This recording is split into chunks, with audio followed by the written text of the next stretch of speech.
everybody, Aaron Breitman coming to you a little bit after Rutgers loses to Purdue, number 1 seed in the Big Ten tournament. Rutgers number 9 seed falls short 70-65.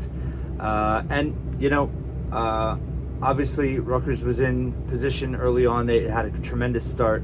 They were up 17-5. They came out prepared. They came out with energy, with purpose. They were locked in. It was really encouraging. But of course, Purdue's going to battle back. It was a grind. It was a really, really, really physical game. Just as a college basketball fan, it's really fun to see these two teams play, and the respect on both sides. Matt Painter, he's other coaches have praised Rutgers and praised Pikel, but I enjoy listening to Painter, first of all, about basketball in general. He's just, if you ever watch some of his press conferences, he's great to listen to just overall, but he really goes into depth about Rutgers, and that exchange he had with McConnell at the end. McConnell was asked about it in the post game, and said that that Painter told him he thought it was a good play when he stripped him. It wasn't a foul. That was a funny anecdote. But listen, overall Rutgers fell short, but I thought there were a lot of important takeaways from today and the last 2 days. Just to address officiating, I know people are upset. I think the biggest thing you want from officiating, whether you gripe over calls or not, is consistency.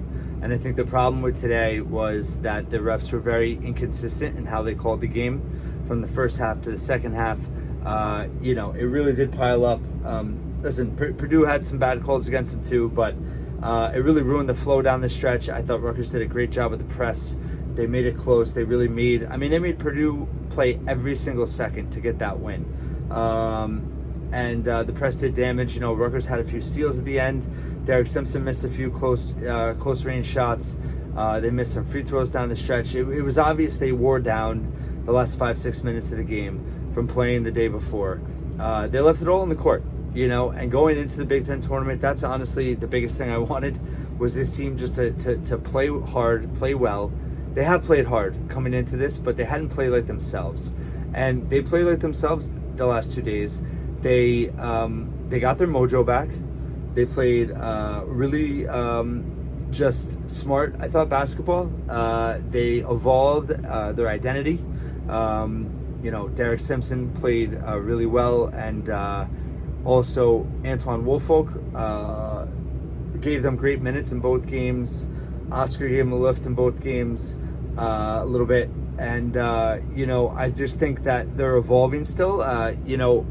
This is what I was hoping the team could be post-Mag, because I didn't think they could just go along with what they were doing minus Mag. They needed to find a different way. And I think they found it now. And I don't think it's too late. I think they proved the last 2 days they deserve to make the NCAA tournament. The bubble is still ongoing. Definitely, I think, and I'll write about this tonight or tomorrow, but the high major conferences, there's still some outcomes that need to go Rutgers' way, but I think that they're in good shape. I think that they proved again today that they belong. 5-point loss to a top 5 team. They might even, I don't think they'll move at all in the net. They might even go up a little bit. That's a quality loss. Neutral court, 5-point loss to a high quad 1 team. And I think, if anything, my biggest kind of frustration or disappointment is that Rutgers didn't make this evolution sooner. They hinted at it. Simpson got more and more minutes as the season kind of went on. Woolfolk started to get some minutes there the last few games. I think maybe after Nebraska, looking back on it, that could have been the sign to, hey, really need to shake things up. Because also, today was great for Paul Mulcahy. He looked confident. Playing off the ball, I think, is good for him right now. He's banged up. He was holding his back a little bit today. He had the eye thing yesterday. Who knows about his shoulder? He had a confidence issue for sure. He looked a lot more confident today. He was 4-6 from the floor. He had 2 threes. He had 5 assists, 4 rebounds, 0 turnovers. He's just playing much more within himself. He made the little plays. He looked, he was effective. Caleb McConnell, with Simpson with the ball more.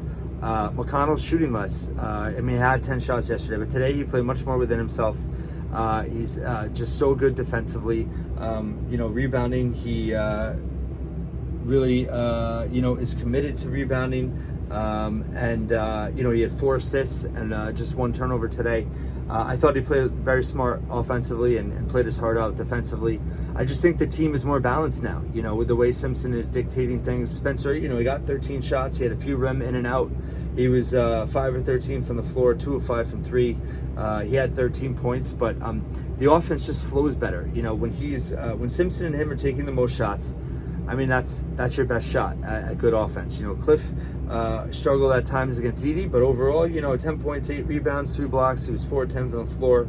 Again, second half, once they kind of went away from him posting up, I thought they had a little more flow. They didn't get enough in transition today. That was a problem. They had some buckets early, and then Purdue really shut that down pretty quickly, just in terms of what they could do. They shot 40%, Purdue shot 47%. But Rutgers made Purdue earn it. I mean, Mason Gillis had a huge game for them. They really did a good job on the freshman guards. Fletcher Lawyer and Braden Smith did not have great games. Matt Painter, like the good coach he is, made lineup adjustments. It really worked. The post-grad Jenkins had a big game for the best game of his Purdue career, of course, comes against Rutgers. But points in the paint, Rutgers was +6. Rebounding, they got hurt. They were -7. But they forced 11 turnovers, but they only got 12 points off of them. So that was a missed opportunity for sure. They shared the basketball well, 15 assists on 25 makes. Overall, only committed 8 turnovers. They had single-digit turnovers in back-to-back games. Their offensive efficiency was actually really, other than Minnesota, the 2 Minnesota games. I was looking back briefly. This is the best offensive efficiency in like 2 months since Northwestern, at Northwestern. So offensively, they missed some opportunities, but the opportunities were there, and offensively they look better. They grinded it out today. They played their tails off. It wasn't enough, but I think they got their confidence back. They got their identity back. They're evolving in how they play, and I think they should feel really good about where they're at. And I think you get rest. Hopefully, they hear their names called on Sunday, Selection Sunday. I think they deserve it. It would be obviously ideal if they avoid Dayton, but I guess beggars can't be choosers. We'll take whatever we get. But I think they're going to make it. I can't say for sure, but if they do, I think this experience, Caleb and Paul, you could see their disappointment, Cliff, in the post game. And this is going to fuel a fire a little bit, I think. And I think that they have their confidence as a team back. They kept talking about playing together, playing connected, staying focused. And I think that obviously draw is so important in terms of the NCAA tournament. You'd like to avoid a Big 12 team, even some of the SEC teams. I would pray for an ACC or Pac-12 team. Wouldn't even want to play some of the Big East teams. I mean, listen, they could beat those teams, but from a draw perspective, there's obviously going to be better matchups than others. So I think this team should have confidence no matter what, whoever they hopefully play, that they can win a game in the tournament. And who knows? Who knows? That's what March is all about. And I think the most important thing is that this team recovered. They were able to win a must-win game yesterday. They played, tremendously defensively. Today they played better offensively. They played super tough, physical basketball. They can compete with anyone. They gave Purdue all they could handle, and I think that's going to really make them believe that they can beat anyone. Whether that's true or not remains to be seen. But I think as Rutgers fans, we need to be proud of what this team has accomplished. They've gone through a ton of adversity. They've won more games this year than they did any other Pikel year other than 2020, which they won 20. They're at 19 right now. Based on projections, I think they've beaten 7. They have 7 wins against the NCAA tournament projected field. Hopefully Michigan State wins today, beats Ohio State, and moves up in the net. If they're at 31, if they move in the top 30, it counts as a quad 1 victory.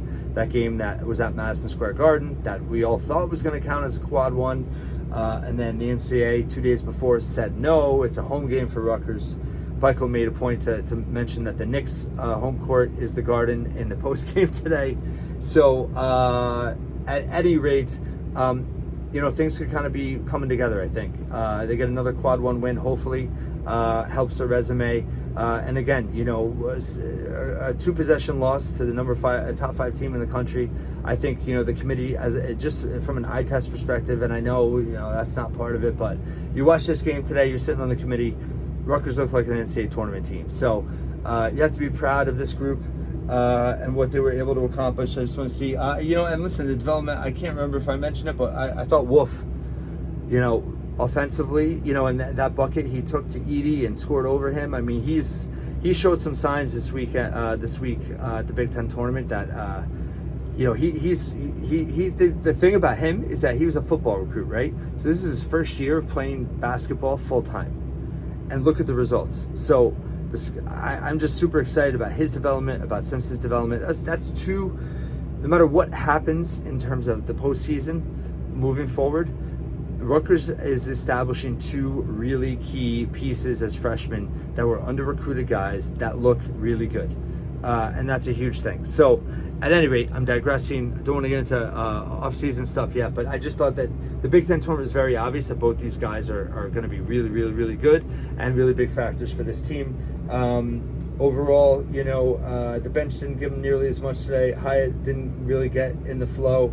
Miller played a bit. He did have a nice, pull-up jumper. He had 2 really bad threes, but he had a nice pull-up jumper. That was good to see. Oscar made a bucket. But a ton of fouls today.